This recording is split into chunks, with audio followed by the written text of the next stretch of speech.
Assalamualaikum warahmatullahi wabarakatuh. Selamat pagi Bapak dan Ibu sekalian. Jumpa lagi dengan saya, Sudarmi Narwis.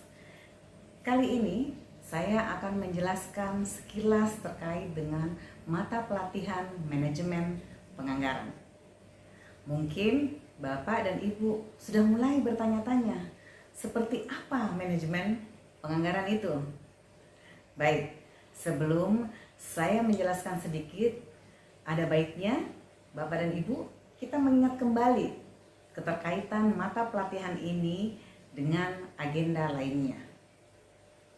Dalam pelatihan PKA kita mengenal ada 4 agenda.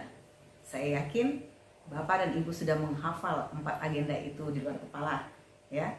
Tapi tidak apa-apa, saya ingatkan kembali. Agenda yang pertama yaitu kepemimpinan Pancasila dan nasionalisme. Agenda yang kedua yaitu kepemimpinan kinerja.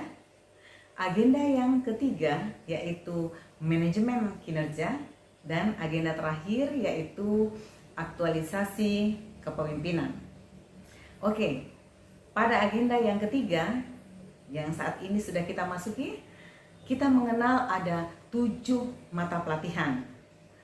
Mata pelatihan yang pertama yang Bapak dan Ibu sudah lalui yaitu akuntabilitas kinerja, ada hubungan kelembagaan, organisasi digital, manajemen kinerja, standar kinerja pelayanan, dan mata pelatihan ini yaitu manajemen penganggaran, serta yang terakhir nanti ada yaitu manajemen risiko. Bapak dan Ibu yang saya hormati, dengan mengikuti diklat PKA ini diharapkan Bapak dan Ibu mampu memiliki kompetensi manajerial, ya, dan juga kompetensi pemerintahan, sehingga nanti Bapak dan Ibu mampu mewujudkan bagaimana menjadi kepemimpinan yang berkinerja. Dan dengan mata pelatihan manajemen penganggaran ini akan membekali dengan kemampuan memahami tentang kebijakan umum penyusunan anggaran di unit kerja dan menyusun kebutuhan belanja dalam rencana kegiatan dan anggaran atau yang kita kenal dengan RKA sesuai dengan rencana strategis baik itu tingkat kementerian lembaga maupun tingkat pemerintah daerah. Lalu apa hasil belajar yang diharapkan? Tentunya Bapak dan Ibu kita harapkan mampu memahami kebijakan umum tentang penyusunan anggaran unit kerja, bagaimana perencanaan plafon anggaran sementara atau PPAS, dan menyusun kebutuhan belanja dalam RKA. Dan itu secara agregat, ya, sesuai dengan rencana strategis dan rencana kerja organisasi Bapak dan Ibu. Oke, selanjutnya seperti apa indikator hasil belajarnya? Ada 4 indikator hasil belajar yang harus kita capai. Yang pertama, Bapak dan Ibu harus mampu menjelaskan urusan pemerintahan yang menjadi tugas pokok dan kewenangan organisasi. Yang kedua, Bapak dan Ibu mampu menganalisis data ekonomi makro, kontribusi kinerja organisasi terhadap pertumbuhan ekonomi daerah dan juga nasional. Yang ketiga, Bapak dan Ibu mampu menganalisis kebutuhan belanja dan penyusunan anggaran indikatif sesuai dengan kebutuhan organisasi. Dan indikator yang keempat yaitu menyusun rencana kegiatan anggaran secara agregat sesuai dengan rencana strategis dan rencana kerja.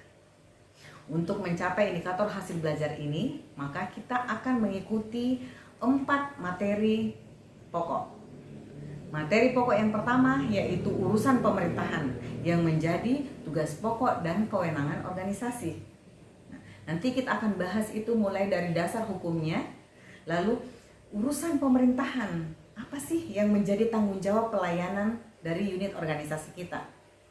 Kemudian bagaimana proses perencanaan dan penganggaran? Kita akan mulai dari RPJP, lalu nanti akan masuk ke RPJMN, rencana strategis sampai dengan renja, ya. Dan dalam melakukan penyusunan perencanaan itu kita akan menggunakan satu pendekatan, yaitu logical model. Dan nanti juga akan kita bahas apa-apa saja komponen perencanaan dan penganggaran sampai dengan model perencanaan kegiatan pada Satker. Untuk materi yang kedua, yaitu data makroekonomi dan kontribusi kinerja organisasi terhadap pertumbuhan ekonomi daerah dan nasional. Nanti dalam materi pokok kedua ini kita akan membahas konsep kebijakan fiskal. Bapak dan Ibu tentu penasaran, apa sih dan bagaimana sih kebijakan fiskal negara kita saat ini, ya? Serta apa saja yang menjadi asumsi dasar ekonomi makro.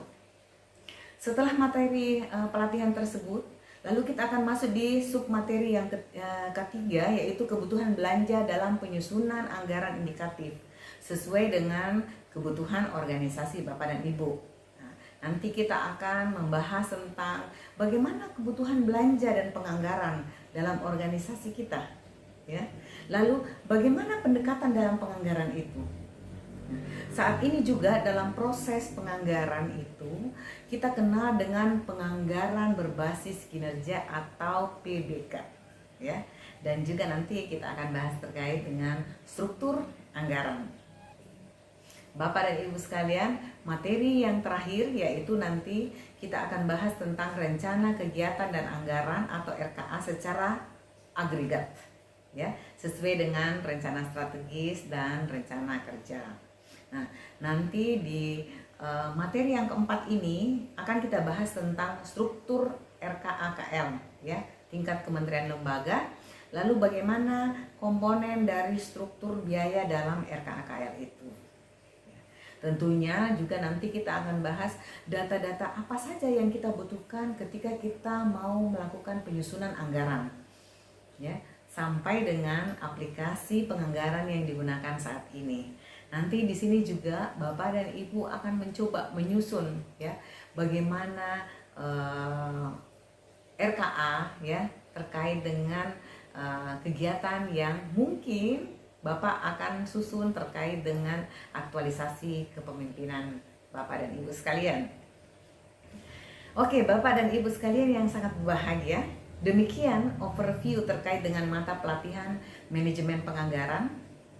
Tentu dengan mengikuti mata pelatihan ini akan mendorong kemampuan Bapak dan Ibu sekalian untuk menjadi pemimpin yang berkinerja. So, jangan kemana-mana, ya, karena saya tahu Bapak dan Ibu sudah tidak sabar untuk membahas terkait dengan manajemen penganggaran ini. Saya tidak khawatir karena saya yakin Bapak dan Ibu sudah mendownload materi pelatihan ini. Jadi saya ingatkan kembali, kita punya waktu 9 jam pembelajaran untuk membahas dan mendiskusikan terkait dengan manajemen penganggaran. Oke, Bapak dan Ibu sekalian, cukup sekian terkait dengan overview saya. Wassalamualaikum warahmatullahi wabarakatuh, dan see you.